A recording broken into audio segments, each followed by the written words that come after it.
हिंदू हिंदू के बांटने की बात हो गई है। आज हम आपस में ही लड़ने लगेंगे। क्या उन्हीं का शोषण हो रहा है? सामान्य वर्ग का शोषण नहीं हो रहा है, लेकिन क्या हम ही लोगों को दबाकर क्या उनका शोषण रोका जा सकता है? यूजीसी के जो नए नियम आए हैं, उनको लेकर के आपकी क्या मांग है?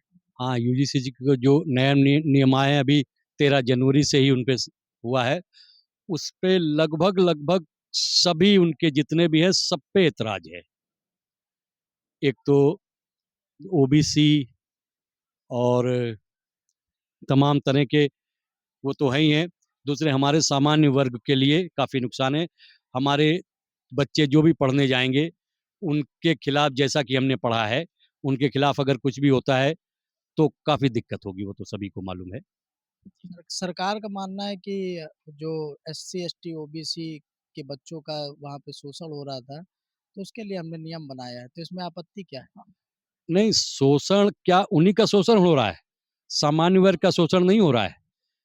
उनका हो रहा था तो कोई ज़रूरी है कि सामान्य का भी शोषण शुरू कर दिया जाए। इस एक्ट से सामान्य का भी शोषण शुरू हो गया है और अभी तक ऐसा नहीं था।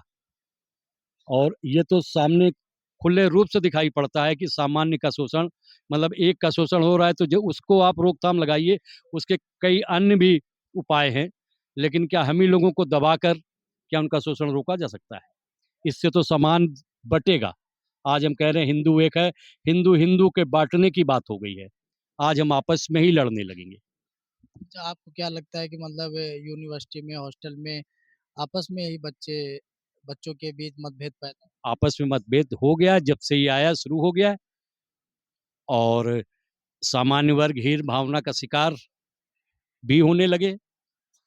ऐसा तो है ही, शुरुआत तो हो गई है। क्या माँग है आपकी सरकार से? हमारी ये है कि उसमें कुछ संशोधन किया जाए और जो यूजीसी द्वारा कमेटी बैठाई जाएगी, उसमें सामान्य वर्ग का भी हस्तक्षेप हो।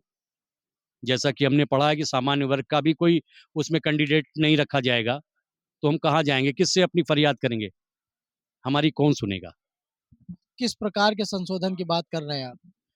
संशोधन ये होना चाहिए कि पहले तो जो कमेटी गठित की जाए, उसमें बराबर से सदस्यों को रखा जाए। एससी, एससी, एससी, एसटी और सामान्य वर्ग, अल्पसंख्यक वर्ग के सभी लोगों को समान रूप से रखा जाए। एक तरफ़ा ना रखा जाए कि कमेटी बनी है और हमारे सामान्य वर्ग का प्रतिनिधित्व तो है ही नहीं उसमें। तो जो हमारा प्रतिनिधि नहीं होगा, तो हमारी बात कहाँ सुनी जाएगी? कौन सुनेगा? आप यहाँ पर क्या करने आए? हम आज माननीय प्रधानमंत्री जी को जिलाधिकारी जी के माध्यम से ज्ञापन देने आए कि हमारी बातें मानी जाएँ और अगर नहीं मानी जाएँगी तो अभी तो ये शुरुआत है। हम लोग किसी भी तरह तक का आंदोलन जैसा भी होता है, आज शुरुआत कर दी है और हम करेंगे आज।